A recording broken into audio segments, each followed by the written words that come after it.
नमस्कार, स्वागत है आप सभी का। मैं हूं हिमांशु और आप देख रहे हैं हलचल इंडिया। बेबाक खबर तेज असर। आइए नजर डालते हैं आज की खबरों पर। आरडीएफ के नाम पर आ रहे कचरे को लेकर चल रही नूरा कुश्ती में भाकियू राजनीति के राष्ट्रीय प्रवक्ता धर्मेंद्र मलिक को निशाना बनाए जाने के मामले में गठवाला खाप के चौधरी राजेंद्र मलिक की अगुवाई में शनिवार को एसएसपी ऑफिस में बड़ा शक्ति प्रदर्शन किया गया। पंचायत के माध्यम से दो टूक कहा गया कि कोई धर्मेंद्र मलिक को अकेला समझने की भूल न करे। कचरा माफियाओं की मनमानी नहीं चलने दी जाएगी। भाकियू राजनीतिक के राष्ट्रीय प्रवक्ता धर्मेंद्र मलिक की अगुवाई में इन दिनों आरडीएफ के नाम पर दिल्ली से आ रहे कचरे के खिलाफ आंदोलन चल रहा है। आए दिन भाकियू कार्यकर्ता कचरे के ट्रकों को पकड़ रहे हैं। इसी आंदोलन को लेकर धर्मेंद्र मलिक पर निशाना बनाया गया। यहाँ तक कचरे व्यवसाय से जुड़े लोगों ने शुक्रवार को पुलिस अधिकारियों से मिलकर मलिक को आरोपित किया था। इसी के बाद धर्मेंद्र मलिक ने अपने गले में रंगदारी का प्लेट लगाकर गांधीगिरी दिखाई थी। उनका कहना था कि यदि वो रंगदार हैं तो पुलिस उन्हें गिरफ्तार करे। आरोप प्रत्यारोप के बीच गठवाला खाप के चौधरी राजेंद्र मलिक ने शनिवार को अपने समर्थकों के साथ एसएसपी कार्यालय पहुंचकर धर्मेंद्र मलिक के समर्थन में नारेबाजी करते हुए किसानों के आने का सिलसिला शुरू हुआ।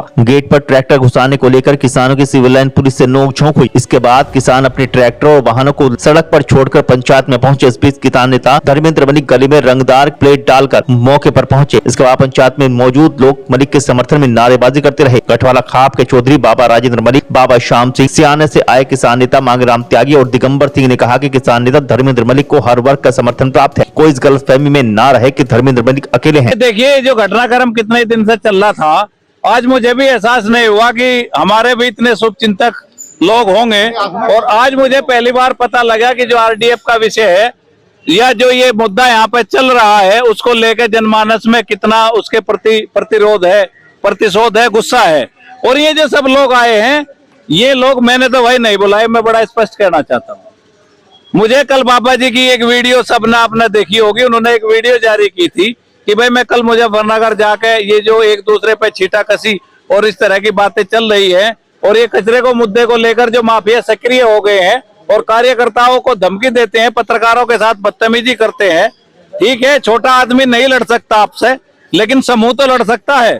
तो साथ ही इन विषय को लेकर जिस तरह से कल आरोप लगाए गए और वो जो आरोप लगाने वाले हैं वे उनके आपराधिक इतिहास हैं और आपराधिक इतिहास के लोग जो हैं कप्तान साहब को आकर ज्ञापन देते हैं, तो बड़ी शर्म की बात है। ट्रांसपोर्टर का चोला ओढ़ के उनसे ये तो पूछ लो कि उनके पास कितने ट्रक हैं, किस नाम से उनकी ट्रांसपोर्ट पंजीकृत है। तो इन सब विषय को लेकर ये सब लोग आज यहाँ पे आए हैं। हालांकि जब मैं शामली में था उस समय जब मुझे पता लगा, फिर वहां से मैंने लौट के आया और सब लोगों को कहा कि भाई एक शांति के दायरे में और एक दायरे के अंदर रहते हुए अपना काम करें, क्योंकि कानून हमारा काम है किसी मुद्दे को जनमानस में पैदा करना। मुद्दा पैदा हो गया, जनमानस काम करे, हमारा ज्यादा उस पर कोई मतलब ऐसा नहीं है कि एक ही विषय पे हम काम करते हैं। समाज के तमाम काम है, अलग अलग विषयों पे काम करते हैं।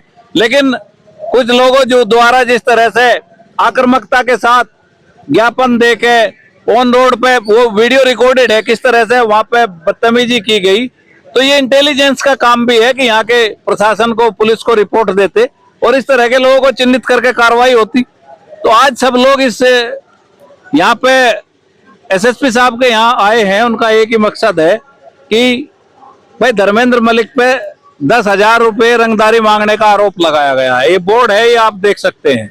ठीक है, अगर मैं रंगदार हूं और मैंने पैसे मांगे तो उनको एप्लीकेशन दिए हुए 24 घंटे हो गए, अब तक जांच हो गई होगी। उनको जो है फिर मुझे गिरफ्तार करना चाहिए। जितने यहाँ लोग हैं इनको बता दे कि जांच में पुष्टि हो गई है पैसे मांगने की, मैं जेल जाने के लिए तैयार हूँ। आपने गले में तो डाल रखा है, कब तक डाल कर? नहीं, जब तक उस ज्ञापन पे पुलिस अपनी रिपोर्ट लगा के ये नहीं बता देती कि इसकी वास्तविक सच्चाई क्या है। अगर मैं गलत हूँ तो इस एप्लीकेशन पे लिखे और मुकदमा पंजीकृत करे। अगर दूसरे लोग गलत हैं जिन्होंने इस तरह की बात की है तो उसकी जांच करे। और एक निराधार बात कहने की धारा है आईपीसी में।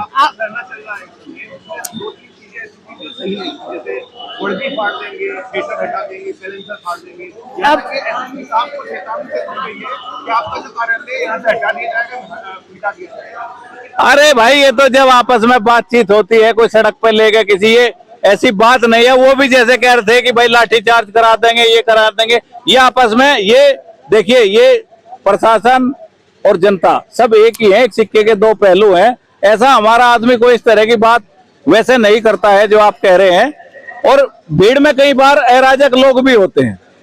भाई आज हमारे खिलाफ जो है साजिश किसने रची, मैं इस माइक पे कहना नहीं चाहता। वहां पे जो वे लोग भेजे थे वे कौन थे, किनके संपर्क में है, उनकी डिटेल निकलवाई जाए, मुझे ये भी पता है। उन्होंने कहा है पुलिस को वर्दी फाड़ देंगे, नहीं, इस तरह की बात का हम बिल्कुल समर्थन नहीं करते, और अगर किसी ने कहा है तो हम उसको डांट फटकार भी लगाएंगे। और मेरी नहीं, पंचायत तो मैं अभी कहा है कि जनपद के अधिकारी आए, बात करें, खत्म करें, हमारा कोई मुद्दा थोड़ा है।